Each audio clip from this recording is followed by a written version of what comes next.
நிகழ்ச்சியை வழங்குவதற்காக ஹேமா ராகேஷ். இன்றைய உள்ளது உள்ளபடி நிகழ்ச்சியில் தமிழகத்தின் கிருஷ்ணகிரி மாவட்டம் அதனை சுற்றி இருக்கக்கூடிய பல பகுதிகள் காடுகள் சார்ந்த மாவட்டமாக விளங்குகிறது. அந்த காடுகளில் பல்வேறு வகையான வன விலங்குகள் வசிக்கின்றன.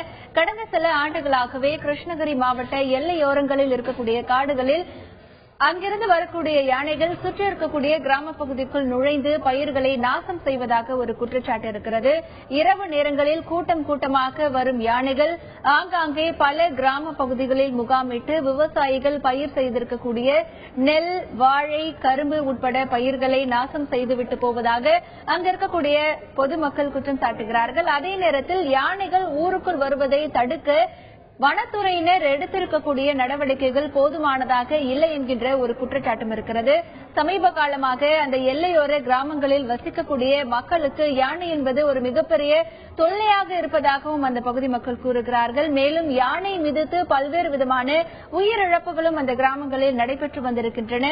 இந்த ஒரு நிலையில் காட்டு விலங்குகள், யானை உட்பட பல்வேறு காட்டு விலங்குகள் ஊருக்குள் வராமல் இருப்பதற்கு என்ன விதமான நடவடிக்கைகள் எடுக்க வேண்டும்? கிருஷ்ணகிரி பகுதியில் எல்லை ஓரத்தில் இருக்கக்கூடிய கிராமங்களில் இந்த யானைகள் ஊருக்குள் வரும் காரணத்தினால் என்ன மாதிரியான இழப்புகளை, பாதிப்புகளை விவசாயிகள் சந்தித்து வருகிறார்கள் என்பது பற்றிய நேரடி கள தகவல்களோடு இன்றைய உள்ளது உள்ளபடி நிகழ்ச்சியில் பார்க்க இருக்கிறோம். முதலில் இது பற்றிய ஒரு தொகுப்பை பார்க்கலாம்.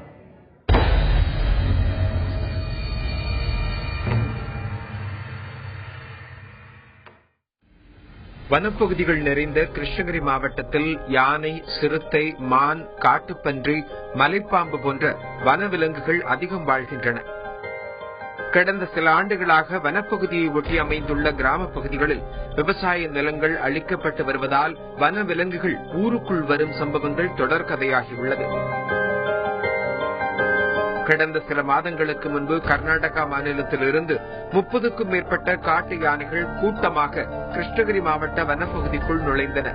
குறிப்பாக மகாராஜ கடை பகுதியில் ஒரு மாதத்திற்கும் மேலாக முகாமிட்டுள்ள 10க்கும் மேற்பட்ட யானைகள் அங்கு விளைநிலங்களை சேதப்படுத்தின.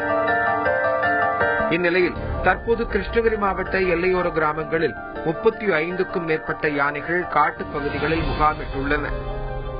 இரவில் ஊருக்குள் வரும் யானைகள் அந்த பகுதியில் பயிரிடப்பட்டுள்ள வாழை, நெல், கரும்பு உள்ளிட்டவைகளை நாசம் செய்து வருகின்றன. இதனால் பெரும் நஷ்டத்தை சந்தித்துள்ள விவசாயிகள் தங்களின் விளை நிலங்களுக்கு செல்வதற்கு கூட முடியாமல் அச்சத்தில் உறைந்துள்ளனர். வனப்பகுதியில் சாலை அமைத்தல், கட்டிடம் கட்டுதல் போன்றவற்றால் யானைகளின் வலசை பாதை அடைபடுவதே யானைகள் ஊருக்குள் புகுவதற்கான முக்கிய காரணிகளாக கூறப்படுகிறது. தவிர வனங்கள் தொடர்ந்து அழிக்கப்பட்டு வருவதால் உணவு மற்றும் தண்ணீர் தேவையை பூர்த்தி செய்வதற்காக வனப்பகுதியை ஒட்டியுள்ள வயல்வெளிகளில் புகுந்து விடுகின்றன. யானைகள் ஊருக்குள் வருவதை தடுக்க வன எல்லைப் பகுதிகளில் அகழிகள் வெட்டவும், சூரிய மின்வேலி அமைக்கவும் வனத்துறையினர் நடவடிக்கை எடுக்க வேண்டும் என்பதே இப்பகுதி மக்களின் கோரிக்கையாக உள்ளது. பெரும்பாலான காடுகள் சார்ந்த பகுதியாக இருக்கும் கிருஷ்ணகிரி மாவட்டத்தின் எல்லையோர கிராமங்களில் யானைகள் கூட்டத்தினால் அங்கு இருக்கக்கூடிய பொதுமக்கள் மிகப்பெரிய பாதிப்புகளை சந்தித்து வருகிறார்கள். யானைகள் ஊருக்குள் வரும்பொழுது இரவு நேரங்களில் பெரும்பாலான யானைகள் ஊருக்குள் வந்து முகாமிடுகிறது. அந்த சமயங்களில் அந்த பகுதியில் இருக்கக்கூடிய விளை நிலங்களை யானைகள் நாசப்படுத்துகின்றன. அதனால் தங்களுக்கு ஒரு மிகப்பெரிய வருவாய் இழப்பு ஏற்படுவதாக அந்த விவசாயிகள் தெரிவிக்கிறார்கள். யானைகள் ஊருக்குள் வருவதை தடுக்க என்ன விதமான நடவடிக்கைகள் எடுக்கப்பட வேண்டும்? இதில் வனத்துறையினரின் பங்கு எப்படிப்பட்டதாக இருக்க வேண்டும்? பொதுமக்களின் விழிப்புணர்வு எப்படி இருக்க வேண்டும் என்பது உள்ளிட்ட பல தகவல்களை இன்றைய நிகழ்ச்சியில் பார்க்க இருக்கிறோம். இன்றைய நிகழ்ச்சியில் தேன்கனிக்கோட்டை பகுதியிலிருந்து நேரடியாக தகவல்களை தர காத்திருக்கிறார் எமது செய்தியாளர் பிரகாஷ். மற்றும் இன்றைய உள்ளது உள்ளபடி நிகழ்ச்சியில் நம்முடைய செய்தி அரங்கிற்கு வருகை தந்து தன்னுடைய கருத்தை பதிவு செய்ய இருக்கிறார் சமூக ஆர்வலர் திரு யானை ராஜேந்திரன். இருவரையும் இந்த நிகழ்ச்சிக்கு வரவேற்கிறோம். முதலில் களத்தில் இருக்கும் எமது செய்தியாளர் பிரகாஷிடம் பேசலாம்.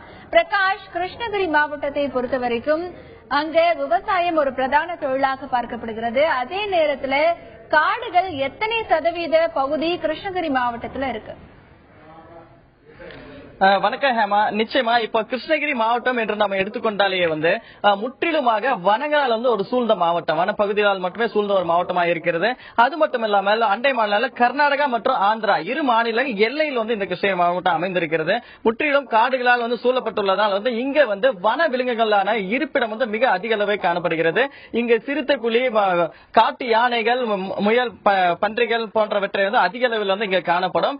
மேலும் இங்க தற்போது இந்த கிட்டத்தட்ட இந்த 5 ஆண்டுகளாகவே இந்த யானைகள் யானை கூட்டமாக இப்போ மக்களின் இருப்பிட பகுதிகளுக்கு வர தொடங்கியுள்ளது. காரணம் என்னன்னு பாத்தீங்கன்னா வனப்பகுதியில் அதற்கு தேவையான உணவு பற்றாக்குறை ஏற்பட்டுள்ளது. அதற்கான தண்ணீர் போன்றவற்றை அங்கு கிடைப்பதில்லை என்பதன் காரணமாக அந்த யானைகள் அனைத்துமே தற்போது கிராம பகுதியில் விளை நிலங்கள் பகுதிகளில் படையெடுக்க தொடங்கியுள்ளது. இதன் காரணமாக இந்த யானைகள் விளை நிலங்களுக்குள் புகுந்து இதற்கான தக்காளி, கேரட், கோஸ் போன்றவற்றை இந்த பகுதியில் அதிக அளவில் விவசாயிகள் உற்பத்தி செய்கின்றாங்க. அது மட்டுமல்ல, இங்கிருந்து காய்கறிகள் அனைத்தும் அண்டை மாநில கர்நாடகா, ஆந்திரா, கேரளா உள்ளிட்ட தமிழகம் முழுவதும் இங்கிருந்து அனுப்பப்படுகிறது. இந்த அளவுக்கு சிறப்புமிக்க இந்த மாவட்டத்தில் இந்த யானைகளின் அட்டகாசம் என்பது மிக அதிக அளவில் காணப்படுகிறது. தினம் தினம் இங்க பல ஆயிரம் ஏக்கர் கணக்கிலான விளை நிலங்களை சேதப்படுத்தி செல்கின்றது. இதனால் விவசாயிகள் ஏராளமான விவசாயிகளுக்கு இழப்பீடு அதிக அளவில் ஏற்படுது. அது மட்டும் இல்லாமல் விவசாயிகள் தங்கள் நிலத்திற்கு விவசாயம் செய்வதற்கு செல்ல வேண்டும் என்றால் கூட அவர்களுக்கு மிக அச்சப்படுகின்றனர். காரணம் என்னன்னு கேட்டீங்கன்னா, அவங்க விளை நிலங்களுக்கு செல்லும் பொழுது அந்த காட்டு யானைகள் எந்த நேரத்தில் நம்மளை தாக்கி விடுமோ என்ற அச்சமும் ஏற்படுகிறது. பல விவசாயிகளை அந்த யானை மிதித்து கொன்றும் உள்ளது. இதனால் அவர்களுக்கு கொல்லக்கூடிய அந்த உயிரிழக்கக்கூடிய சூழ்நிலை அதிக அளவில் ஏற்படுகிறது. இதனால் இந்த பகுதி விவசாயிகளும் பொதுமக்களும் மிக மிக அச்சத்தில் ஆழ்ந்துள்ளனர். இது மட்டும் இல்லாமல் தற்போது இறக்கக்கூடிய அந்த விவசாயிகளாகட்டும், இழப்பீடு விளை நிலங்களில் ஏற்படும் இந்த சேதாரமாகட்டும் இந்த அளவுக்கு நடந்தால் கூட தற்போது அவர்களுக்கு இழப்பீடு வழங்குவதில்லை, போதுமான அளவு இழப்பீடு வழங்குவதில்லை என்பதும் இங்க ஒரு குற்றச்சாட்டா இருக்கு. அது மட்டும் இல்லை, காட்டு விலங்குகள், அதாவது காட்டு யானைகள் ஊருக்குள்ளோ அல்லது விளை நிலங்களோ புகுந்து கொண்டால் வனத்துறையினர் விரட்ட வருகின்றன. வந்தாலும் கூட மேல அந்த தப்பட்டை அடித்தோ அல்லது பட்டாசு வெடித்து அந்த யானைகள் விரட்டுகின்றன. ஆனா அந்த யானைகள் மீண்டும் திரும்ப அவர்கள் பக்கமே ஆக்ரோஷமாக காட்டுவதனால் அந்த வனத்துறையினர் கூட அந்த யானை விரட்டுவதற்கு அச்சம் ஏற்படுகின்றது. இதனால் தற்போது இந்த பொதுமக்கள் இந்த விவசாயிகளை எப்படி காக்க போறோம் என்பது ஒரு பெரிய கேள்விக்குறியாகவே இருக்கு. ஹேமா, தொடர்ந்து பேசலாம் பிரகாஷ். கிருஷ்ணகிரி மாவட்டத்தை பொறுத்தவரை காய்கறிகள் மற்றும் பூ விளைச்சல் அதிகம் சார்ந்த பகுதியாக இருக்கிறது. அந்த மாவட்டத்தில் விளையக்கூடிய காய்கறிகள் மற்ற மாநிலங்களுக்கு அனுப்பப்படுகின்றன. எல்லையோர பகுதிகளில் இப்பொழுது வந்து கொண்டிருக்கக்கூடிய இந்த யானைகள் அட்டகாசத்தினால் அங்கு இருக்கக்கூடிய விளை நிலங்களில் பயிர்கள் பாதிக்கப்படுகிறது என்கின்ற ஒரு குற்றச்சாட்டும் இருக்கிறது. இதனால் விவசாயிகளுக்கு வருமான இழப்பீடும் ஏற்பட்டுக் கொண்டிருப்பதாக எமது செய்தியாளர் பிரகாஷ் களத்திலிருந்து தகவல்களை தந்து கொண்டிருக்கிறார். நமது செய்தி அரங்கில் இருக்கும் திரு யானை ராஜேந்திரன் அவர்களிடத்தில் பேசலாம். வணக்கம் சார். இப்ப பொதுவா தமிழகத்தை பொறுத்த வரைக்கும் காடுகளோட பரப்பளவு கடந்த காலங்களில் ஒப்பிடும் பொழுது இப்ப குறைந்திருக்கிறதா? யானைகளோட எண்ணிக்கை கடந்த காலங்களில் ஒப்பிடும் பொழுது இப்போ எவ்வளவு எண்ணிக்கையில இருக்கு? முதல்ல ஒரு விஷயத்த சொல்லிடுறேன்.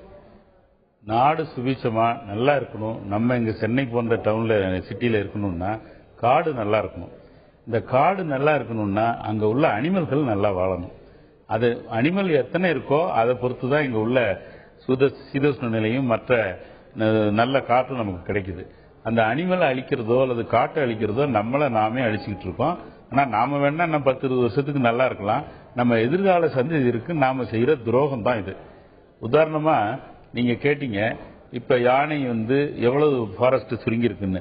சுதந்திரம் அடைஞ்சப்ப 17.2% இருந்தது காடு. இப்போ அது சுருங்கி 12% கிட்டத்தட்ட வந்திருக்கு. இந்த 5%ங்கிறது சாதாரண விஷயம் இல்ல. இது என்ன காரணம்? காடு தான் இருக்கு. ஆனா நம்ம அங்க போய் ஆக்குபை பண்ணி அந்த இடத்துல பயிர் பண்றதோ அல்லது அந்த இடத்துல நம்ம வீடு கட்டுறதோ செய்த காரணத்தினால பரப்பளவு குறைஞ்சிருக்கு. இந்த யானையை பொறுத்த வரைக்கும் சொல்றேன், ஒரு காலத்துல 1872, 1873ல ஒரு மனுஷன் யானையினுடைய தும்பிக்கையை வெட்டி கொண்டு தாசில்தார்ட்ட கொடுத்தா 50 ரூபாய் பணம் கொடுத்திருக்காரு. 82ல இப்ப கிட்டத்தட்ட 50,000 ரூபாய் சமம். அப்படி யானைகள் நிறைய இருந்தது. அது பல கொல்லப்பட்டது. முதல் ஷெட்யூல் 1க்கு வர்ற வரைக்கும் எல்லாரும் அதை கொண்டுகிட்டு இருந்தாங்க. இப்ப ஷெட்யூல் அனிமல் நம்ம ஃபர்ஸ்ட்ல இருக்கிறதுனால அதை யாரும் கொன்னா சட்டப்படி தண்டனைக்கு அனுபவிப்பாங்க. இப்போ இந்த யானைகள் 2003ல இருந்து முதுமலையை பொறுத்த வரைக்கும், இந்தியாவை பொறுத்த வரைக்கும் அதிகமா பாப்புலேஷன் அதிகமாயிருக்கு. கிட்டத்தட்ட நம்ம முதுமலையிலேயே 4800 யானைகள் தான் இருந்தது முதுமலையை பொறுத்த வரைக்கும். இன்னும் பந்திப்பூரையோ அல்லது நான் சைலண்ட் வேலியோ சொல்லல. இப்போ அது கிட்டத்தட்ட 6000 யானைக்கு வந்திருக்கு. காரணம் என்னன்னா அந்த யானைகள் பாதுகாக்கப்பட்டது, அதுக்கு வேண்டிய உணவுகள் அங்க அதிகமா கிடைக்கப்பட்டது.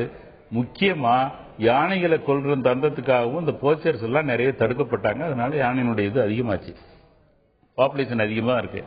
நீங்க இப்போ நண்பர் நம்ம இந்த கான்செப்ட்ல நம்ம பார்த்தா ஒரு யானை இருக்கிற இடத்துல தான் காடு செழிப்பா இருக்கும், மற்ற மிருகங்கள் இருக்கிறது செழிப்பா இருக்கும். நீங்க என்ன நல்லா பாருங்க, நம்ம யானை இருக்கிறது நம்ம தமிழ்நாடு, கேரளா, ஆந்திரா, தமிழ்நாடு, கேரளா, நம்ம கர்நாடகா, அப்புறம் கூச்சிபிகார் டிவிஷன், அதுக்கப்புறம் அஸ்ஸாம், இந்த ஏரியாவில் இருக்கு. நீங்க நல்லா ஊன்றி பாத்தீங்கன்னா இந்த யானைகள் இருக்கிற இடத்துல எல்லாம் இந்த காடு நல்ல அடர்த்தியா இருக்கும். அதே மற்ற மிருகங்கள் இருக்கு, இப்ப கிர் ஃபாரஸ்ட் இருக்கு, அங்க யானை கிடையாது, பட் அதுவும் அடர்த்தியா தான் இருக்கும், ஆனா இந்த அளவு இருக்காது. இதுக்கு காரணத்தை நம்ம ஊன்றி பார்த்தா யானை காடை உருவாக்குறது எப்படின்னா, அது ஒவ்வொரு முறையும் சாப்பிடுற உணவை ஒரு நாளைக்கு 35 கிலோமீட்டர் போகும். அது டிராப்பிங்கா போடுறப்ப அதுல உள்ள அந்த டிராப்பிங்ல உள்ள அந்த ஈரத்தோடையும் அந்த விதைகள்லாம் முளைச்சிடும். இப்படிதான் காடு வளருது. அதனால யானைகள் இருந்தாதான் அந்த காடு நல்லா இருக்குங்கிறது ஒன்றும். அதே நிமிடத்தில் நீங்க மற்ற அனிமல் இருக்கிற இடத்துல பாத்தீங்கன்னா புஷஸ் தான் நிறைய இருக்கும். யானைகளுக்கு நல்ல மரங்கள் இருக்கும், நிறைய மழை கொடுக்கும்.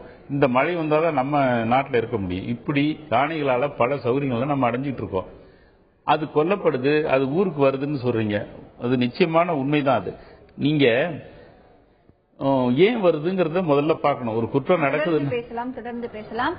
களத்தில் இருக்கும் எமது செய்தியாளர் பிரகாஷிடம் பேசலாம். பிரகாஷ், இப்போ கிருஷ்ணகிரி பகுதியை பொறுத்த வரைக்கும் அந்த எல்லை ஓரங்களில் இருக்கக்கூடிய கிராமங்கள்ல இப்பவும் பல யானைகள் முகாமிட்டிருக்கிறதா செய்திகள் இருக்கு. இப்போ எந்தெந்த பகுதிகளில் யானைகள் முகாமிட்டிருக்கு, என்ன மாதிரியான சேதங்களை அது ஏற்படுத்தி இருக்கு, எத்தனை நாட்களா இந்த பிரச்சனைகள் இருந்துட்டு வருது?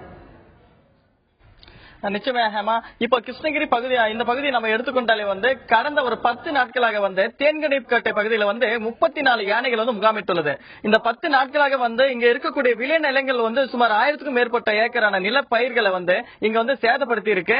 இதனால் இந்த இன்னுமே கூட அந்த யானைகளானது இந்த பகுதியை விட்டு வெளியேறவில்லை. இன்னுமே தேன்கனிக்கோட்டை மற்றும் இந்த சுற்றோர சூளகிரி உள்ளிட்ட பகுதிகள் மட்டுமே இதை சுற்றி சுற்றி வந்து கொண்டிருக்கிறத தவிர வேற எங்குமே அந்த யானைகள் இன்னும் அது விரட்டுவதற்கு எந்த நடவடிக்கையுமே இதுவரை எடுக்கப்படவில்லை. ஹேமா, பிரகாஷ், இப்போ பல்வேறு செய்திகள் நம்ம பார்த்துட்டு இருக்கோம், தொடர்ந்து பேசலாம். பிரகாஷ், தற்பொழுது இருக்கக்கூடிய நிலையில் யானைகள் என்பது உயிர் சூழலில் ஒரு மிக முக்கியமான விலங்காக பார்க்கப்படுகிறது. காடுகள் நல்ல செழிப்பாக வளர்வதற்கு யானைகள் தேவைப்படுகிறது. அப்படிப்பட்ட யானைகள் ஒருபுறம் இருக்க, அதே நேரத்தில் ஊருக்குள் வரக்கூடிய யானைகளால் தங்களுக்கு பாதிப்பு ஏற்படுவதாகவும் விவசாயிகள் தெரிவிக்கிறார்கள். மேலும் இத்தனை ஆண்டுகளாக இல்லாத ஒரு பிரச்சனை ஒரு சில ஆண்டுகளாக இருப்பதற்கு என்ன காரணம்? திடீரென்று யானைகள் ஊருக்குள் பயிர்களை சேதம் விளைவிப்பதற்கு என்ன மாதிரியான காரணங்கள் முன்வைக்கப்படுகிறது என்பது பற்றிய பல தகவல்களை பார்க்கலாம்.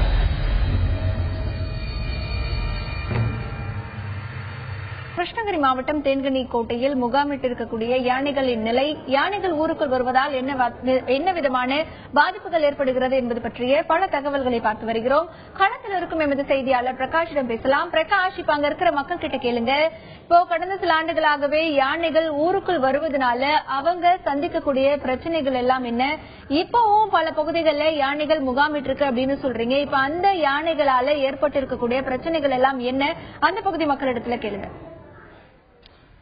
நிச்சயமா ஹேமா, இப்போ இது பத்தி பேசுவதற்காக நம்மளுடைய தளி சட்டமன்ற உறுப்பினர் ராமச்சந்திரன் அவர்கள் நம்மோட இருக்க, அவரோட பேசலாம். ஐயா வணக்கம். இப்போ நம்ம மாவட்டத்தில் குறிப்பாக ஒரு சில ஆண்டுகளாகவே இந்த யானைகளான அட்டகாசம் தொல்லை அதிக அளவில் நடைபெற்று வருது.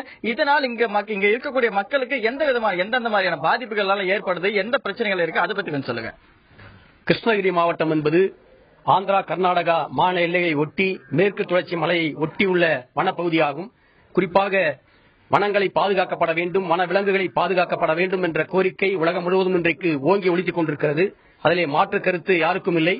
இன்றைக்கு வனப்பகுதியிலே வனவிலங்குகள், யானைகளும் காட்டுப்பன்றிகளும் குடிநீருக்காகவும் அதே போல உணவுக்காகவும் வனப்பகுதியை விட்டு குடியிருப்பு பகுதிகளுக்கு குறிப்பாக கிருஷ்ணகிரி மாவட்டத்திலே ஜவுளகிரி, தளி, அஞ்சட்டி, உரிகம், மரகட்டா, தேன்கனிக்கோட்டை, சந்தனப்பள்ளி, சூளகிரி, ஓசூர் பகுதிகளிலே 300க்கும் மேற்பட்ட கிராமங்களில் சுமார் 10,000க்கும் மேற்பட்ட ராகி, நெல், வாழை, கரும்பு, தக்காளி உள்ளிட்ட பயிர்களை 50 யானைகள் 100 யானைகள் என கூட்டம் கூட்டமாக வந்து விவசாயிகள் கடன் வாங்கி ஆண்டு முழுவதும் கஷ்டப்பட்டு பயிர் செய்த அந்த பயிர்களை சேதப்படுத்துகின்றன. இதனால் விவசாயிகளுக்கு பெரிய இழப்பீடு ஏற்படுகிறது. ஆகவே அந்த இழப்பீடு என்பது கடந்த ஓராண்டு காலமாக விவசாயிகளுக்கு கிடைக்கவில்லை. கடந்த ஓராண்டு காலத்தில் மட்டும் யானைகள் மிதித்து விவசாயிகள் தங்களுடைய பயிர்களை பாதுகாப்பதற்காக அந்த பகுதியிலே காவல் இருந்த போது யானைகள் மிதித்து 10 பேர் உயிரிழந்திருக்கிறார்கள். அந்த உயிரிழந்த நபர்களுக்கு கூட இன்றைக்கு அரசாங்கத்தின் சார்பாக இழப்பீட்டுத் தொகை என்பது வழங்கப்படவில்லை. குறிப்பாக அண்டை மாநிலங்களிலே ஆந்திரா, கர்நாடகா உள்ளிட்ட மாநிலங்களில் அந்த இழப்பீட்டுத் தொகை என்பது உடனடியாக சம்பந்தப்பட்ட வனத்துறை, அதே போல தோட்டக்கலைத்துறை, சம்பந்தப்பட்ட அக்ரிகல்ச்சர் டிபார்ட்மெண்ட் மற்றும் வனத்துறை கிராம நிர்வாக அலுவலர் ஆகியோர் ஆய்வு செய்து உடனடியாக ஏற்பட்ட நஷ்டஈடை ஆன் த ஸ்பாட்டில் வழங்கப்படுகிறார்கள். ஆனால் தமிழ்நாட்டிலே ஓராண்டு காலம் முடிந்தும் அந்த பயிர் சேதத்துக்கும் இதுவரை விவசாயிகளுக்கு அந்த இழப்பீட்டுத் தொகை என்பது கிடைக்கப்படவில்லை. அதே போல உயிரிழந்த நபர்களுக்கு கூட இந்த இழப்பீட்டுத் தொகை என்பது கிடைக்கப்படவில்லை. அரசாங்கம் வழங்குகின்ற இழப்பீட்டுத் தொகை என்பது போதுமானதாக இல்லை. சொல்ல வேண்டும் என்றால் யானை வாயிலே சோளப்பொறி போட்டதை போல ஒரு ஏக்கர் விவசாயிகள் பயிர் செய்ய வேண்டும் என்றால், குறைந்தபட்சம் தக்காளி பயிர் செய்ய வேண்டும் என்றால் 30,000 to 50,000 ரூபாய் செலவாகிறது. ஆனால் இன்றைக்கு அரசாங்கம் அறிவித்திருக்கின்ற அந்த இழப்பீட்டுத் தொகை என்பது போதுமானதாக இல்லை. 25,000 ரூபாய் என்று அறிவித்திருக்கிறார்கள். ஆனால் இன்றைக்கு வனத்துறையில் வழங்கப்படுவது 2,000 ரூபாய் 3,000 ரூபாய் தான் வழங்கப்படுகிறது. அதே போல உயிரிழந்த நபர்களுக்கு இன்றைக்கு கர்நாடகாவிலே 5 லட்சம் ரூபாய் வழங்குகிறார்கள். ஆனால் தமிழகத்தில் வெறும் 3 லட்சம் ரூபாய் தான் வழங்கிக் கொண்டிருக்கிறார்கள். அதை நாங்கள் கூட சட்டமன்றத்திலே பலமுறை அரசின் கவனத்துக்கு எடுத்துச் சொல்லியிருக்கிறோம். ஆகவே அண்டை மாநிலங்களே வழங்கப்படுவதைப் போல, அதாவது இழப்பீட்டுத் தொகை என்பது உயிரிழந்தால் 5 லட்சம் ரூபாய் வழங்க வேண்டும். அதே போல விவசாயியுடைய பயிர் சேதமடைந்தால் ஒரு ஏக்கருக்கு குறைந்தபட்சம் 50,000 ரூபாய் நிவாரணம் வழங்க வேண்டும் என்ற கோரிக்கையை தொடர்ந்து சட்டமன்றத்திலே நாங்கள் எடுத்துரைத்திருக்கிறோம். இன்றைக்கு அச்சத்திலே இன்றைக்கு கிருஷ்ணகிரி மாவட்ட விவசாயிகள் வாழ்ந்து கொண்டிருக்கிறார்கள். ஏனென்றால் யானைகள் 50 யானை 100 யானை என்று கூட்டமாக தினந்தோறும் வந்து கொண்டிருக்கிறது. நேற்றைக்கு கூட சந்தனப்பள்ளி பஞ்சாயத்திலே ஜார்கலிட்டி என்ற கிராமத்திலே ஒரு 50க்கும் மேற்பட்ட ஏக்கர் விவசாயிகளுடைய பயிர்களை சேதப்படுத்தி இருக்கிறது. ஆகவே இதை விரட்டுவதற்கான முயற்சியை வனத்துறை எந்தவித முயற்சி எடுக்கப்படவில்லை. அதே போல இன்றைக்கு வனத்துறையிலே வன காவலர்கள், அதே போல வன ஊழியர்கள் என்ற பற்றாக்குறை என்பது இருக்கிறது. ஆகவே அரசாங்கம் இந்த யானைகளை விரட்டுவதற்காக, விவசாயிகளை பாதுகாப்பதற்காக, ஆகவே யானை விரட்டுகின்ற காவலர்களை நியமிக்கப்பட வேண்டும். அப்போதுதான் விவசாயிகளை பாதுகாக்க முடியும். அந்த நடவடிக்கைகளை எடுக்க வேண்டும் என்று தொடர்ந்து இந்த கிருஷ்ணகிரி மாவட்டத்திலே பல்வேறு அரசியல் கட்சிகளும் விவசாய அமைப்புகளும் தொடர்ந்து போராட்டம் நடத்தி கொண்டிருக்கிறார்கள். அதே போல நேற்றைக்கு கூட தேன்கனிக்கோட்டை சரக வனத்துறை அலுவலகத்தை முற்றுகை போராட்டம் இந்திய கம்யூனிஸ்ட் கட்சி சார்பாக நடைபெற்றது. தொடர்ந்து இவ்வாறு மாவட்டம் முழுவதும் உள்ள பல்வேறு அமைப்புகள் இன்றைக்கு இந்த யானையுடைய அச்சத்திலே இன்றைக்கு விவசாயிகளை பாதுகாப்பதற்கான போராட்டங்களை நடத்தி கொண்டிருக்கிறார்கள். இதற்கான நடவடிக்கையை மத்திய அரசும் மாநில அரசும், அதே போல அதற்கான நிவாரணத் தொகையை மத்திய மாநில அரசுகள் உடனடியாக வழங்க வேண்டும்.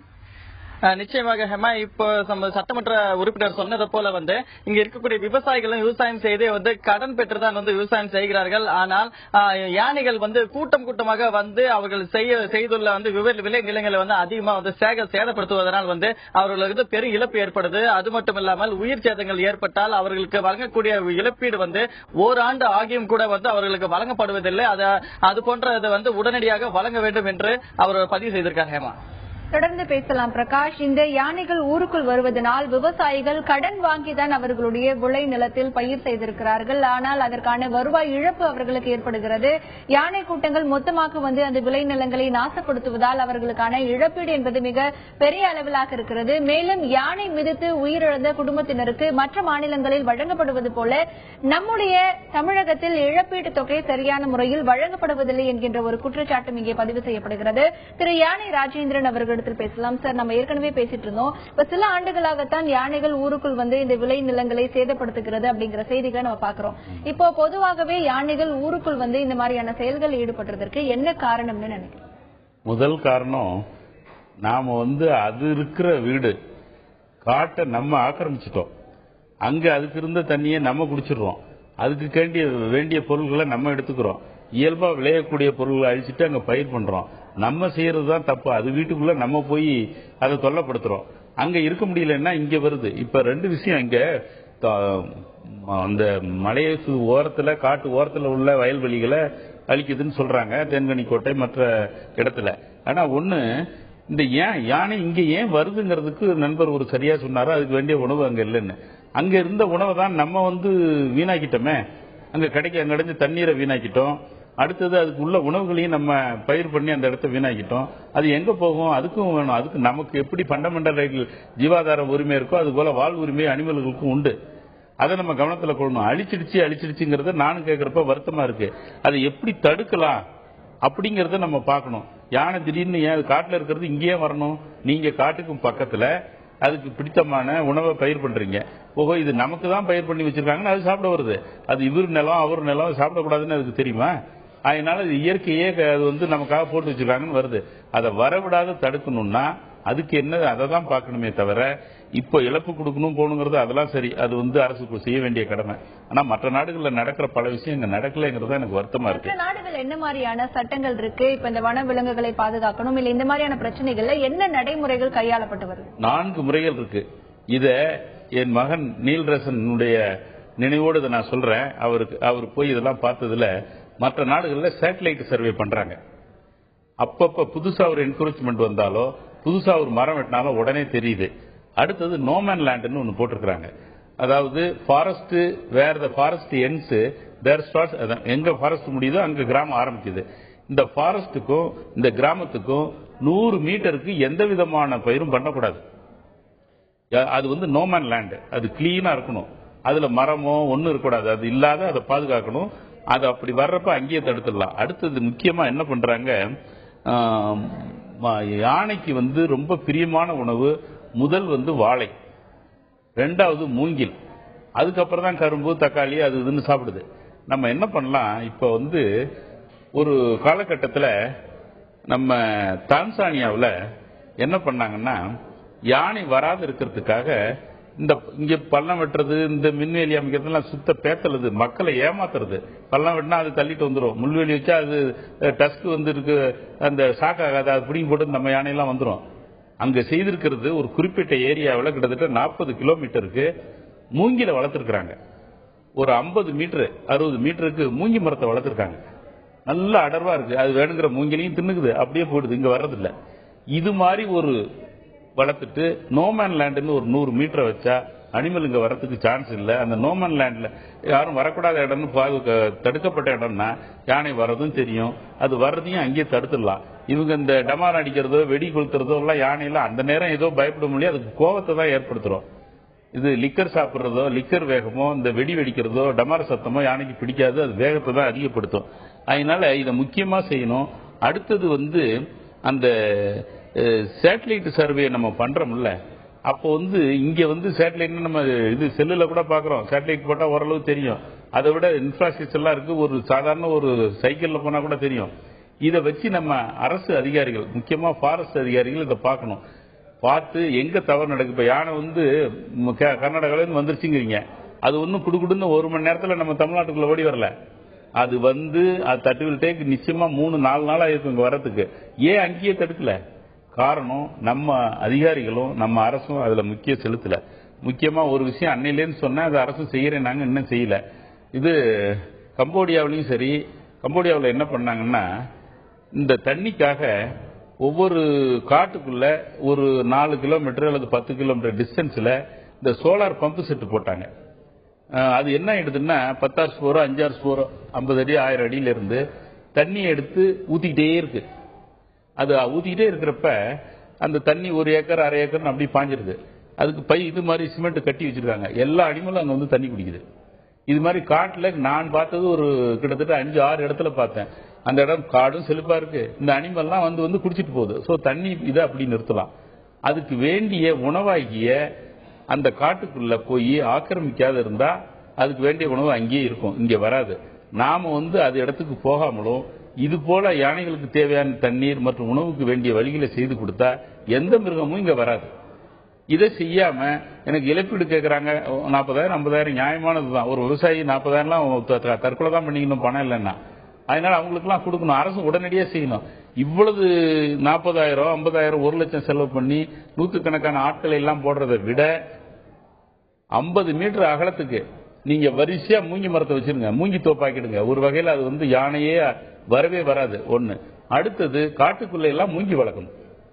இந்த மூங்கி மாத்திரம் மற்ற மரங்கள் தான் இருக்கே வெளியே. நீங்க கொல்லிமலைக்கு போனீங்கன்னா கீழே இருந்து ஒரு 500 மீட்டர் வரைக்கும் ஒரே மூங்கி காடா இருக்கும்.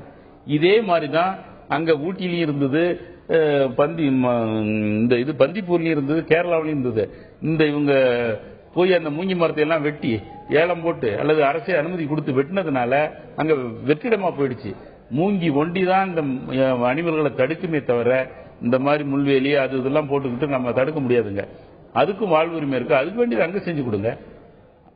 தொடர்ந்து பேசலாம் திரு யானை ராஜேந்திரன். தற்பொழுது இருக்கக்கூடிய நிலையில் காடுகளில் மூங்கில் என்பது யானைக்கு ஒரு மிகச்சிறந்த உணவாக பார்க்கப்படுகிறது. மேலும் மனிதர்கள் விலங்குகள் இருக்கக்கூடிய பகுதிகளுக்கு அருகிலேயே விளை நிலங்களில் பயிர் செய்யப்படுவதும், அதே நேரத்தில் விலங்குகள் தங்களுடைய பயிர்களை அழிக்கும் பொழுது அதனுடைய இருப்பிடத்தில் இருந்து கொண்டு யானைகள் பயிர்களை அழிக்கிறது என்று சொல்வதும் ஒரு ஏற்றுக்கொள்ள முடியாததாக இருக்கிறது. மேலும் யானைகளுக்கு தேவையான உணவு மற்றும் குடிநீர் வசதியை காடுகளுக்கு உள்ளேயே அரசு செய்து கொடுக்கும் பொழுது அது விளை நிலங்களுக்கு வரக்கூடிய வாய்ப்புகள் மிக குறைவாக இருக்கும். அதே நேரத்தில் இந்த காடுகளில் மூங்கில் வளர்ப்பை அதிகப்படுத்த வேண்டும் என்கின்ற ஒரு கருத்தும் இங்கே முன்வைக்கப்படுகிறது.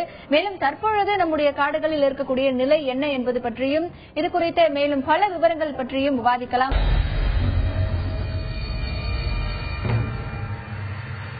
கிருஷ்ணகிரி மாவட்டம் தேன்கனிக்கோட்டை பகுதியை சுற்றி இருக்கக்கூடிய யானைகள் மற்றும் இந்த யானைகள் ஊருக்குள் விளைவிக்கக்கூடிய சேதங்கள், மேலும் காடுகளில் ஏன் தற்பொழுது யானைகளுக்கு தேவையான உணவு மற்றும் குடிநீர் அடிப்படை வசதிகள் செய்து கொடுக்கப்படவில்லை என்பது குறித்த பல தகவல்களை பார்த்து வருகிறோம். களத்தில் இருக்கும் எமது செய்தியாளர் பிரகாஷிடம் பேசலாம். பிரகாஷ், இப்போ அங்க இருக்கக்கூடிய மக்கள் கிட்ட கேளுங்க. இப்போ இந்த யானைகள் ஊருக்குள் வருவது அப்படிங்கறது ஒரு சில வருஷங்களா நம்ம பார்த்துட்டு இருக்கோம். இந்த யானைகள் ஊருக்குள் வருவதை தடுக்க வனத்துறையினர் என்ன மாதிரியான நடவடிக்கைகள் எல்லாம் எடுத்திருக்காங்க? இப்போ ஏற்கனவே பல பகுதிகளில் யானைகள் எல்லாம் முகாமிட்டிருக்கு அப்படின்னு சொல்றீங்க. அந்த யானையை மீண்டும் காட்டுக்குள் விரட்ட என்ன மாதிரியான நடவடிக்கைகள் எடுக்கப்பட்டிருக்கு அந்த பகுதி மக்களிடத்துல கேளுங்க. நிச்சயமா ஹேமா, இப்போ விவசாயிகள் சங்க மாநில பொதுச் செயலாளர் திரு ராமகுன்ற ஐயா அவர் நம்மளோட இருக்க, அவரோட கேட்கலாம். ஐயா வணக்கம். இப்ப சமீப காலமாக இப்போ விளை நிலங்கள்ல இப்ப காட்டு யானைகள் ஆனது ஊருக்குள்ள புகுவதும் விளை நிலம் புகுவதும் வாடிக்கையாகி விட்டது. இதற்காக வனத்துறையினர் எந்த மாதிரி நடவடிக்கை எல்லாம் எடுத்துட்டு வராங்க? இந்த மாதிரி இந்த யானைகள் விரட்டுவதற்கு அதை பத்தி கொஞ்சம் தெளிவா சொல்லுங்க. யானைகளை பொறுத்த வரைக்கும் முதல் தப்பே 2 மாநில அரசுகிட்டும் இருக்கு. யானையே 3 வகையான காரணத்தால் விவசாயிகளுடைய நிலத்துக்குள்ள வருது. ஒன்னு, காட்டுல இருக்கிற கனிம வளங்கள் எல்லாம் ஏலம் விட்டது. கர்நாடகா காட்டுல இருக்கிற கல் எல்லாம் பூரா கிரைனைட்ஸ் லீஸ் கொடுத்தாங்க. கணத்துல தமிழ்நாடு கவர்மெண்ட் ஆகட்டும் கர்நாடக அரசு ஆகட்டும் வனத்தில் இருக்கிற மரங்கள் புளியங்காயை ரொம்ப விரும்பி சாப்பிடும். இந்த புளியங்காயெல்லாம் பூரா ஏலம் விட்டாங்க. இதை 2மே எடுக்கிறதுக்காக அந்த வனத்துல பட்டாசு வெடி வெடிச்சு விரட்டினாங்க. அவர்கள் பாதுகாப்பாக விரட்டினா அந்த யானைகள் எல்லாம் காட்டை விட்டு வெளியேறதுக்கு வந்த ஒரு காரணம். இன்னொன்னு, காட்டுப்பன்றியை வனவிலங்கு பட்டியலில் சேர்த்துட்டாங்க. இந்த காட்டுப்பன்றி எல்லாம் முதல்ல எல்லாம் அடிச்சு சாப்பிட்டு இருந்தாங்க. அது ஒரு பிராணியே கிடையாது. இப்போ அது தடை சட்டம் விதிச்சதுனால இந்த காட்டுப்பன்றிகள் பூரா யானை சாப்பிடக்கூடிய பயிர்களினுடைய வேறு எல்லாம் நோண்டி மூக்கில பூரா சாப்பிட்டு அதை அழிக்கிறதுனால அந்த பயிர் அந்த யானை சாப்பிடக்கூடிய உணவு எல்லாம் அழிஞ்சு போகுது. அந்த உணவு அழிஞ்சு போனதுனாலையும் அந்த யானை தன்னுடைய பசியை தீர்த்துக் கொள்ள தன்னுடைய கவனத்தை நாட்டின் பக்கம் திருப்புது. அப்ப திருப்பும் போது அருமையான வாழை, தென்னை, மா, தக்காளி போன்ற பயிர்கள், நெல் போன்ற பயிர்கள் எல்லாம் சுவையான பயிர்கள் கண்ணுக்கு தெரியுது. கஞ்சிக்கே லாட்டியேஷனுக்கு பிரியாணி கொடுத்தா எப்படிக்கும் அந்த யானைகள் அப்படி சுவையா சாப்பிட ஆரம்பிச்சிச்சு. இந்த சுவையை மீண்டும் காட்டுக்கு போனா கிடைக்காதுங்கிற நம்பிக்கையில யார் தடுத்தாலும் அவர்களை தும்பிக்கையால் தூக்கி போட்டு காடியிலே மிதிச்சு சாகச்சிட்டு அங்கேயே அது சுவையா வாழ்ந்துட்டு இருக்கு. இதுதான் யானை வளர்றதுக்கு உண்டான காரணம். இந்த யானை வளர்ந்ததுனால இதை தடுக்கிறதுக்கு இப்போ அரசு முயற்சி செய்கிறது. இது வேஸ்ட். அரசு 2 வகையான முயற்சியை கையாளுகிறது. ஒன்று, மின்வேலி அமைக்கிறார்கள். இந்த மின்வேலியால் எந்த பயனும் இல்லை. சாதாரணமா காலில் உதச்சிட்டு அந்த மின்வேலி தாண்டிட்டு போகுது. 250 வாட்டுங்கிறாங்க. ஒன்னும் இல்ல. அது எந்த யானையும் கட்டுப்படுத்த இல்ல. அகழி வெட்டுறாங்க. இந்த அகழி போதுமானதில்ல. காலிலே மண்ணை தள்ளிட்டு அதை தாண்டிட்டு சர்வசாதாரணமா போகுது. ஆக இந்த அகழி வெட்டுதலையும் பிரயோஜனம் இல்லை. இன்னொரு பெரிய கூத்து என்னன்னா, அவங்க 250 கிலோமீட்டர் நாங்க போட்டிருக்கோம் மின்வேலின்னு பாத்தீங்கன்னா அங்க 2 கிலோமீட்டர் கூட இருக்காது. இதுல ஒரு சுருட்டல்.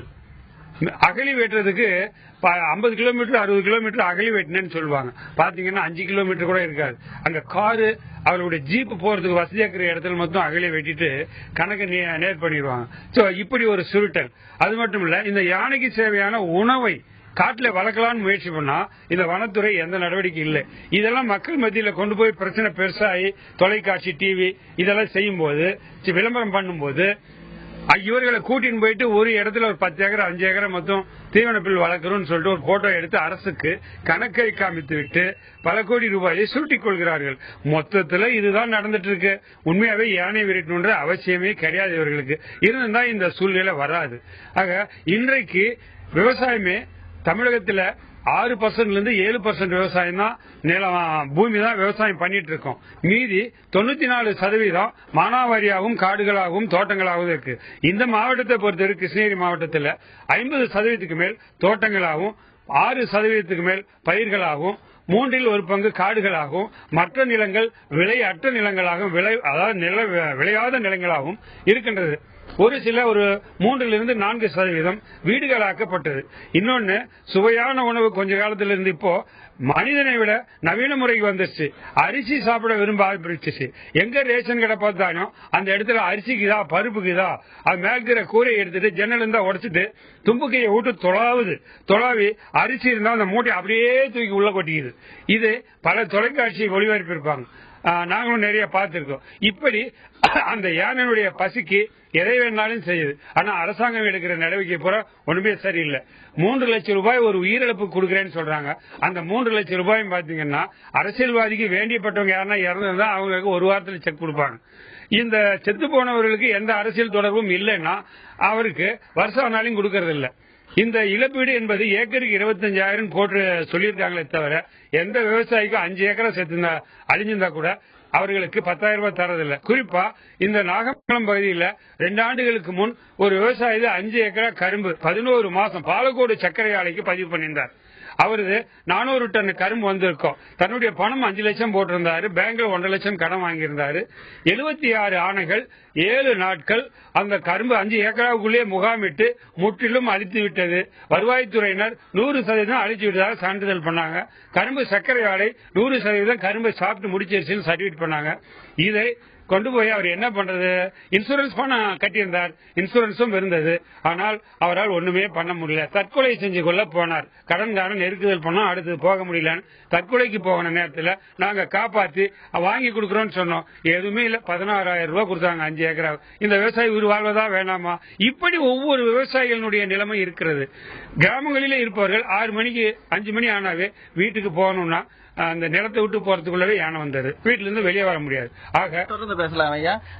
ஹேமா, இப்ப நிச்சயமாக திரு ராமகோன்ற ஒரு சொன்னது போல காட்டிலிருந்து வரக்கூடிய யானைகள் இங்க இருக்கக்கூடிய விளைநிலங்கள் அதற்கு தேவையான மிக சுவையான உணவுகள் கிடைப்பதற்கு காரணமே அது மீண்டும் காட்டுக்கு செல்ல மறுப்பதாக திரு ராமகோன் அவர்கள் குற்றம் சாட்டிருக்காரு. ஹேமா, தொடர்ந்து பேசலாம். பிரகாஷ், யானைகள் ஊருக்குள் வருகின்ற காரணத்தினால் ஒரு பக்கம் விளை நிலங்கள் தங்களுடைய பயிர்கள் நாசமாகிக் கொண்டிருக்க, மற்றொரு புறம் உயிரிழப்பும் ஏற்பட்டுக் கொண்டிருக்கிறது. அதற்கான இழப்பீட்டை அரசு முறையாக வழங்குவதில்லை. மேலும் தற்பொழுது கூட தேன்கனிக்கோட்டை பகுதியில் யானைகள் முகாமிட்டிருக்கின்றன. அந்த யானைகளை காட்டுக்குள் விரட்ட வனத்துறையினர் எந்தவிதமான நடவடிக்கையும் எடுக்கவில்லை என்கின்ற ஒரு குற்றச்சாட்டும் இங்கே பதிவு செய்யப்படுகிறது. திரு யானை ராஜேந்திரன் அவர்களிடத்தில் பேசலாம். சார், இப்போ பொதுவா யானைகள் மிதித்து உயிரிழந்தது அப்படின்னு நிறைய செய்திகள் பாக்குறோம். இன்னைக்கு கூட கோவை பக்கத்துல ஒரு சம்பவம் நடந்திருக்கு. அப்போ அதுல மக்களுடைய மனநிலை முக்கியமா ஒரு விஷயம் இருக்கு. இப்போ ஒரு யானை கூட்டமா வர்றதை பாத்துட்டாங்க அப்படின்னா போட்டோ எடுக்கிறதும், அந்த யானையை பார்த்து சத்தம் போடுறதும், கல் எறியறதும், அந்த மாதிரியான விஷயங்களும் ஈடுபடுறாங்க. இது சரியான ஒரு அணுகுமுறையா? இப்போ ஒரு கூட்டமா ஒரு யானையை பாக்குறாங்க அப்படின்னா என்ன விதமான அணுகுமுறை மக்கள் கிட்ட இருக்கணும்னு நினைக்கிறீங்க? யானையை பார்த்த உடனே இவங்க 1, 2 அச்ச உணர்ச்சி அடைகிறாங்க. ஒரு சிலர் அதை விரட்டணும்னு நினைக்கிறாங்க. அதுக்காக அவங்க எடுக்கக்கூடிய வழிமுறைகள் இருக்க, அதுதான் யானையை அதிகமா கோபப்படுத்துது. நண்பர் பேசினார, ரொம்ப அழகா சொன்னாரு. இந்த இழப்பீடு கொடுக்கப்படல, உள்ளே இருக்கிற புளிய மரத்தை எல்லாம் ஏலம் போடுறாங்க, மற்ற மரங்களை ஏலம் போடுறாங்கன்னாரு. ஆனா எனக்கு தெரிஞ்சு காட்டுக்குள்ள இருக்கிற எந்த புளிய மரத்தையோ அல்லது நெல்லி மரத்தையோ ஏலம் போடுறதாக எனக்கு தெரியல. அது இருந்ததுன்னா நான் உடனே அதுக்கு என்ன செய்யலாம்னு நானும் பாக்குறேன். ஆனா அழிச்சுட்டாங்கிறது உண்மை. புளிய மரத்தை மரங்களுக்காக வெட்டி எடுத்துட்டாங்கிறது தெரியும். நெல்லி மரத்தை அது ஒரு காரணத்துக்காக வெட்டி எடுத்துட்டாங்க. அதுக்காக நெல்லி மரத்தையும் புளிய மரத்தையும் இன்னும் பல வகையான மரங்கள் இருக்கு. இதை உள்ள வளர்க்கலாம், அதுக்கு உணவு கிடைக்கும். இவங்க வந்துருச்சு வந்து பாதிக்கப்படுது அப்படின்னு நீங்க சொல்ற அதே காரணத்துல அந்த விவசாயி பாதிக்கப்பட்டிருக்கிற விவசாயிக்கு கொடுக்க வேண்டிய இழப்பீட அதை உடனடியா கொடுக்கப்படணும் அப்படிங்கிற ஒரு சட்டம் இருந்தாலும் செயல்படுத்துறது அவர் சொன்னார் பாருங்க, இந்த முள்வேலி போடுறேன்னு சொல்லிட்டு அவங்க தான் சாப்பிடுறாங்க, அதெல்லாம் உண்மை. வருஷம் அதுக்கு கோடிக்கணக்கில் நிதியும் ஒதுக்கப்படுது. அரசு சார்பில் அகழிகள் அமைக்கணும், சூரிய மின்வேலி அமைக்கணும் அப்படிங்கிற நிதியும் ஒதுக்கப்படுது. அப்போ அந்த நிதி என்ன ஆகுது? நான் சொல்றது கொஞ்சம் கடுமையா இருக்கும். நமக்கு நல்ல நண்பன் யாரு தெரியுங்களா? மரம் தான். மரம் இருந்தாதான் நம்ம வாழ முடியும். அதே போல இந்த காட்டு இந்த வனவிலங்குகளால பாதிக்கக்கூடாதுன்னு அது ஒதுக்குற நிதிய யார் ஒருவன் தனக்கு ஏற்படுத்திக்கிறானோ அவன் குடும்பமே குஷ்டம் முடிச்சுதான் சாவும். இதுதான் என்னால சொல்ல முடியும். ஆனா நீங்க சொல்றது, அவர் சொன்னது 100க்கு 100 உண்மை. எவ்வளவு ஒதுக்குறாங்களோ அதுல 5% கூட அங்க செயல்படுறது இல்ல. மேலும் இந்த மின்வேலி அமைக்கிறதும் இந்த அகழி வெட்டுறதும் பேத்தலான விஷயம். இதுல இருந்து என்ன தெரியுதுன்னா, இன்னும் நம்ம வன அதிகாரிகளுக்கு எப்படி இதை கட்டுப்படுத்துறதுங்கிற எண்ணமே இல்ல. அப்ப போதுமான தொழில்நுட்பம் பற்றி உங்களுக்கான விழிப்புணர்வு இல்லைன்னு சொல்ல வரீங்களா? இல்லவே இல்ல. இவங்க இன்னமும் யானைக்கு எந்த ஊசி போட்டுக்கிட்டு இருக்காங்க? ஒரு பெரிய ஏதாவது உடம்பு சரியில்லைன்னா அந்த யானைக்கு ஒரு பெரிய ஒரு முள்ளால ஓங்கி குத்துவாங்க, ஒரு ஈட்டியால. அது பெரிய காயத்தை உருவாகும். அதுக்கு இந்த மாட்டுக்கும் ஆட்டுக்கும் போடுற ஊசி தானே போட்டுட்டு இருக்காங்க. யானைக்கு ஊசி எப்படி போடணுங்கிறது என்ன கேட்கட்டும், என்கிட்ட இருக்கு. அது எப்படி போடணுங்கிறது, இவங்களுக்கு என்ன ட்ரீட்மெண்ட் கொடுக்கறதுங்கிறதும் தெரியாது, எப்படி இதை ப்ரொடெக்ட் பண்றதுங்கிறது தெரியாது அனிமலை. அடுத்தது இந்த தடுக்கிறதுக்கு இன்னமும் அந்த காலத்துல ராஜாக்கள் காலத்துல இந்த இது ராஜா போவாரு, வேட்டைக்கு போவாரு, டமார் அடிச்சுட்டு போவாரு, சங்கு இந்த இது ஊதுவாங்க, அதை வச்சுட்டு யானைகள் மிருகங்கள் ஓடும். அதை பின்பற்றிட்டு இருக்காங்க. போய் பாருங்க மற்ற நாடுகள்ல. உங்களுக்கு தெரியலன்னா அங்க போய் பாருங்க, அதை செய்யுங்க. இந்த மின்வேலிக்கும் அதுக்கும் என்கிட்ட வேணா தேன்கனி கோட்டை சொல்றாருல, இது மேக்சிமம் 25 கிலோமீட்டர் ஏரியா இருக்கு. என்கிட்ட அந்த இடத்த ஒப்படைக்கட்டும், நான் என்ன பண்றேன்னு பாக்கட்டும். இனிமே அந்த யானை இங்க எந்த அனிமலும் வரவிடாத பண்ணி காமிக்கிறேன். ஆனா எனக்கு ஒன்னும் கொடுக்க வேண்டாம். அங்க வேண்டியது அந்த பணத்தை அவங்களே நான் சொல்றபடி செலவு பண்ணட்டும். ஒரு அதிகாரியும் எப்படி இதை தடுக்கிறதுன்னு தெரியாதுங்க. உள்ளே உட்காந்துக்குவாங்க. ஏதாவது வந்துருச்சா ஒரு கும்கி யானையை கொண்டு வரம்பாங்க. அது 4 யானை வந்ததுன்னா இது ஓடி போடும். இதெல்லாம் சும்மா அந்த ஏதாவது மக்களுக்கு ஒரு சாட்டிஸ்ஃபை பண்ணிட்டு இருக்காங்களே ஒழிய, ஃபாரஸ்ட் ஒரு ட்ரஸ்ட்ங்கிறது இந்த அதிகாரிகளும் இந்த வன அதிகாரிகள்லாம் ட்ரஸ்டி. ஒரு ட்ரஸ்டுக்கு ஒரு ட்ரஸ்டி தப்பு பண்ணா அந்த ட்ரஸ்டியை அரெஸ்ட் பண்ணி உள்ள போடணும். அந்த மாதிரி இந்த ட்ரஸ்ட், இது சுப்ரீம் கோர்ட் சொல்லி இருக்கு, ஃபாரஸ்ட் இஸ் ஏ ட்ரஸ்ட். அதுல உள்ள அதிகாரிகள்லாம் ஒரு ட்ரஸ்டி, அவங்க தப்பு பண்ணக்கூடாது, அந்த ஃபாரஸ்டுக்கு எகன்ஸ்டா நடக்கக்கூடாதுன்னு இருக்கு. இதுல இந்த வேணும்னா ஒரு கண்ட்ரோல் இடைஞ்ச இன்னைக்கு உடனடியா நிக்கும். இன்னைக்கு ஃபாரஸ்ட் பூரா கவர்னர் கண்ட்ரோல் கொடுங்க. அதிகாரிகள் கண்ட்ரோல், இது அரசு கண்ட்ரோல் கொடுக்காத கவர்னர் கண்ட்ரோல் கொடுத்துருங்க. ஃபாரஸ்ட் நிக்கும், இது தடுக்கப்படும், இந்த அனிமல் கான்ஃபிளிக்ட் வராது. இவ்வளவு செய்யலாம். செய்வாங்களா? தொடர்ந்து பேசலாம் திரு யானை ராஜேந்திரன். தற்பொழுது இருக்கக்கூடிய நெறிமுறைகள் மற்றும் வழிமுறைகள் என்பது ஆதி காலத்திலிருந்து பின்பற்றக்கூடிய ஒரு முறைகளாக பார்க்கப்படுகின்றன. நம்முடைய வனத்துறையினருக்கு போதுமான தொழில்நுட்ப ரீதியிலான விழிப்புணர்வு என்பது இன்னும் வரவில்லை என்கின்ற ஒரு குற்றச்சாட்டு இங்கே பதிவு செய்யப்படுகிறது. மேலை நாடுகளில் இருக்கக்கூடிய முறைகள் எல்லாம் இங்கே பின்பற்றலாம், ஆனால் அதற்கான வழிமுறைகள் எதுவும் இங்கே அதிகாரிகளுக்கு சொல்லித் தரப்படவில்லை என்கின்ற ஒரு குற்றச்சாட்டும் இங்கே பதிவு செய்யப்படுகிறது. களத்தில் இருக்கும் எமது செய்தியாளர் பிரகாஷிடம் பேசலாம். பிரகாஷ், இப்போ இந்த யானைகளை ஊருக்குள் விரட்டுவதற்காக வனத்துறையினர் சமீப காலமாக எடுத்து வரக்கூடிய நடவடிக்கைகள் எல்லாம் என்ன? ஏற்கனவே யானைகள் ஊருக்குள் வருவதை தடுக்க ரோந்து பணிகளை தீவிரப்படுத்தணும் அப்படின்னு காவல்துறை தரப்புல சொல்லப்பட்டிருக்கு, வனத்துறை தரப்புலையும் சொல்லப்பட்டிருக்கு. இப்போ வனத்துறை அதிகாரிகள் என்ன மாதிரியான நடவடிக்கைகளையும் ஏற்பாடுகளையும் பண்ணிருக்காங்க? நிச்சயமா ஹேமா, இப்போ தொடர்ந்து இந்த காட்டு யானைகள் இங்க கிராம பகுதிகளுக்கும் விளைநிலங்களுக்கும் முகாமிட்டு வருவதனால் இங்க இருக்கக்கூடிய வனத்துறையினர் அதை விரட்ட இந்த பட்டாசுகள் இந்த மேலத்தாளம் அடிச்சு மட்டுமே தான் விரட்டி கொண்டிருக்கின்றனர்.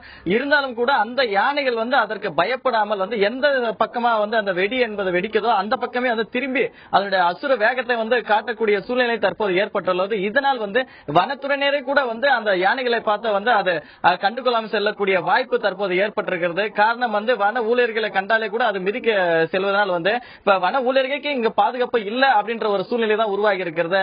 இப்படி இருக்கையில இது பொதுமக்களுக்கு எப்படி அங்க பாதுகாப்பு இருக்கும் என்பதும் ஒரு கேள்விக்குறியா இருக்கு. இதனால் கடந்த ஆண்டு கூட ஒரு தொழிற்சாலைக்குள்ள ஒரு யானை ஒன்று புகுந்தது. ஆனால் இங்க இருக்கக்கூடிய வன ஊழியர்களால் அதை விரட்ட முடியவில்லை. அதனால் விசேஷ பயிற்சி பெற்ற 80 பேர் கொண்ட ஒரு குழுவை கோயம்புத்தூரிலிருந்து வரவழைத்து அதற்கு பிறகுதான் அந்த யானையை பிடித்து மயக்க ஊசி செலுத்தி அதற்கு பிறகுதான் அந்த யானையை இங்கிருந்து அப்புறப்படுத்தப்பட்டது.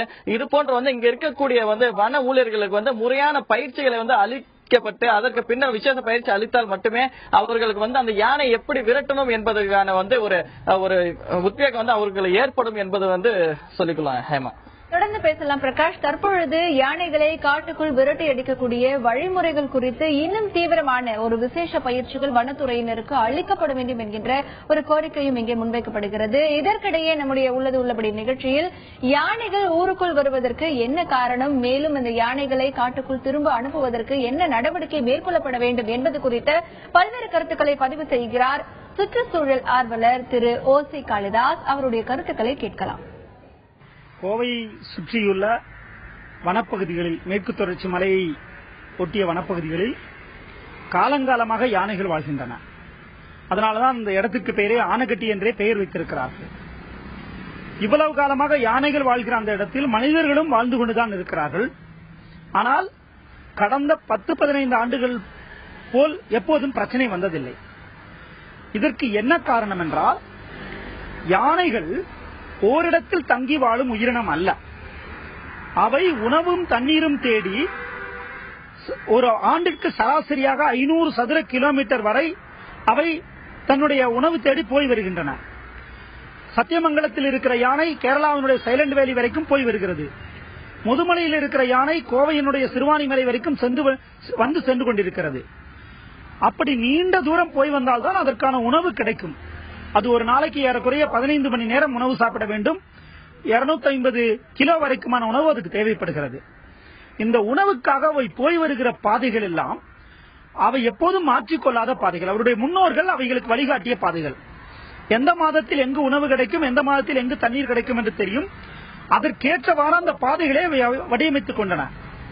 இந்த பாதைகள் வனப்பகுதிக்குள்ளாரையும் இருந்தன, வனப்பகுதிக்கு வெளியிலும் இருந்தன. நமக்கு தான் வனப்பகுதி பட்டா இடம் என்றெல்லாம் பிரிவினைகள் உண்டு. யானைகளுக்கு அப்படி பிரிவினை கிடையாது. அவை காலங்காலமாக போய் வருவதால் அதனுடைய இடம் என்றே அவைகளுக்கு தெரியும். அதனுடைய இடத்தில், அது காலங்காலமாக போய் வந்த இடத்தில் அவை போய் வந்து கொண்டிருக்கிற போது சமீப காலங்களில் அந்த இடங்களை நாம் கட்டிடங்கள் கட்டி மறித்திருக்கிறோம். அது அரசு துறை, தனியார் துறை என்று பல வடிவங்களில் அந்த கட்டிடங்கள் வந்திருக்கின்றன.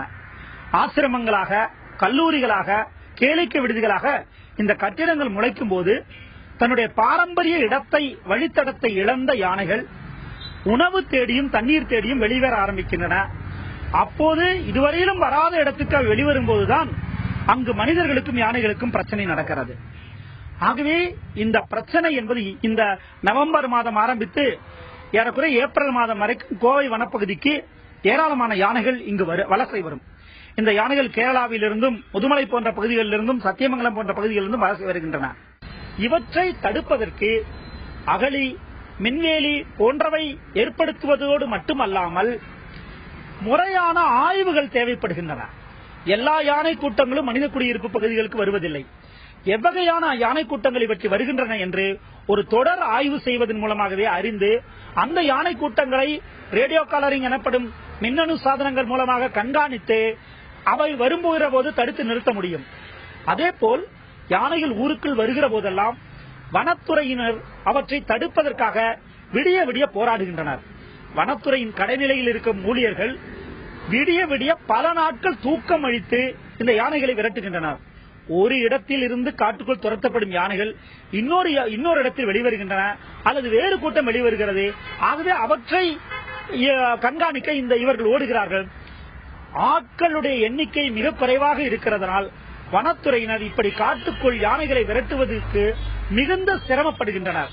போதிய நவீன வாகனங்களும் கருவிகளும் அவர்கள் கொடுக்கப்படவில்லை.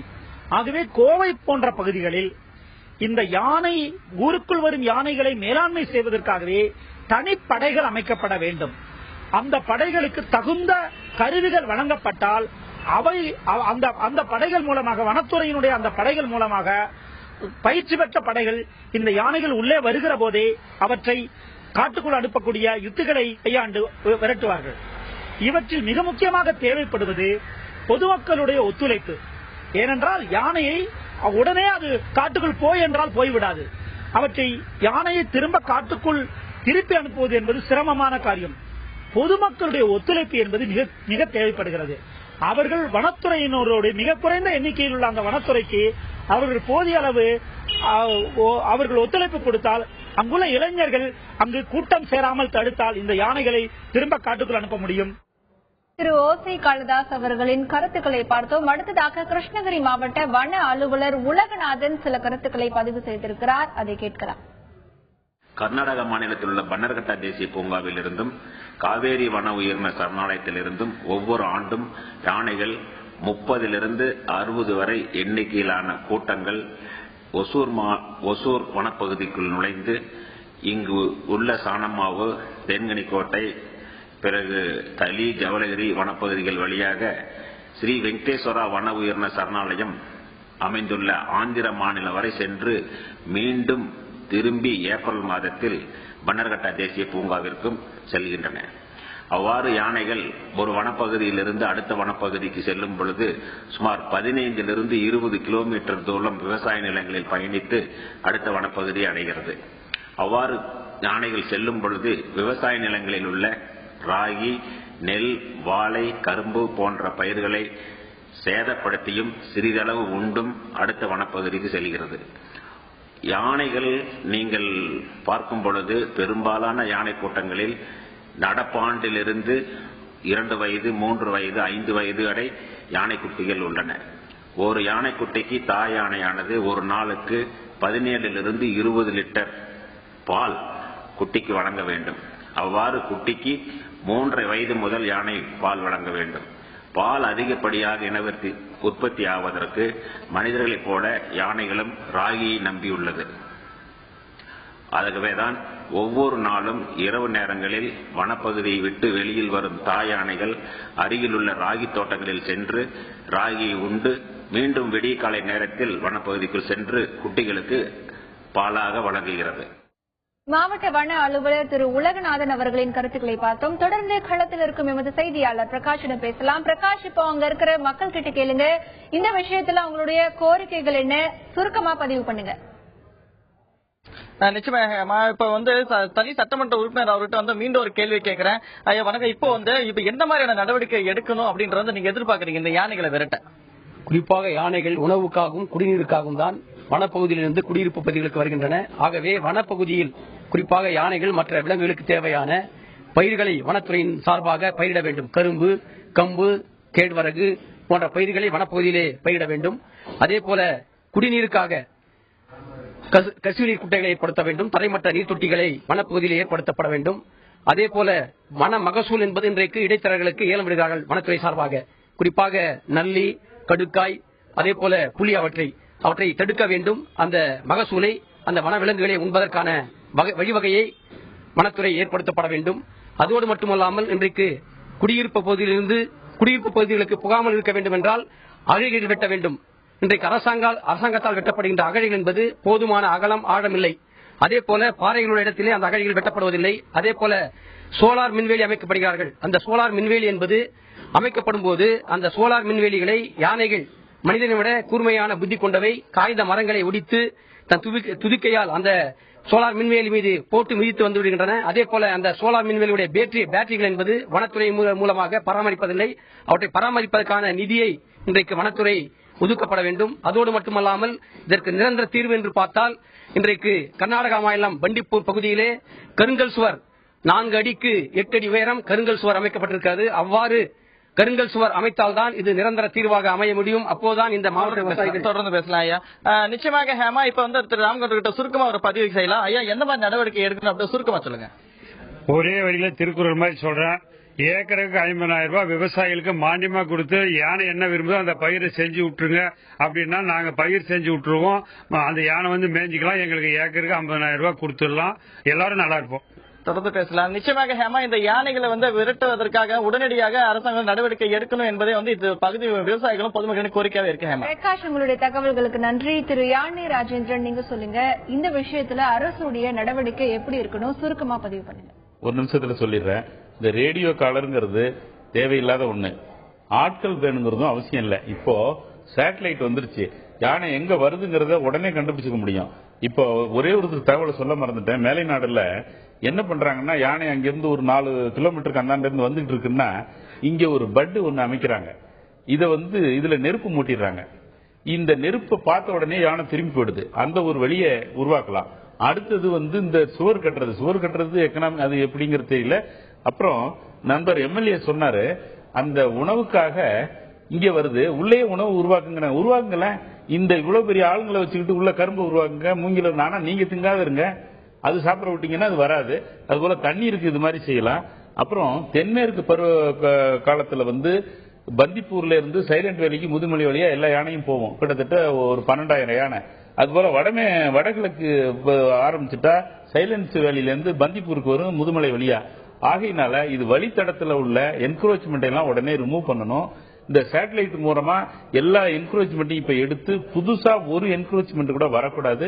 அடுத்தது அந்த வழித்தடத்துல உள்ள எந்த கட்டிடமா யாரா இருந்தாலும் உடனடியா அதை அப்புறப்படுத்தினா அது இடத்துல இருக்கும். ஆக 3 விஷயம். ஒன்னு, அதுக்கு வேண்டிய உணவை உள்ள உருவாக்குங்க. அடுத்தது அதுக்கு வேண்டிய தண்ணீர் அங்க உள்ள உருவாக்குங்க. அது வழித்தடத்துல உள்ள நீங்க என்கரேஜ்மெண்ட்டை எடுங்க. நீங்க முக்கியமா 100 மீட்டருக்கு நோமேன் லேண்ட் போடுங்க. 50 மீட்டர்ல மூங்கி மரம் வளருங்க. எந்த ப்ராப்ளமும் இல்லாத அந்த எலிபென்ட் மற்றும் மனிதர்களுடைய கான்ஃபிளிக்டே இருக்காது.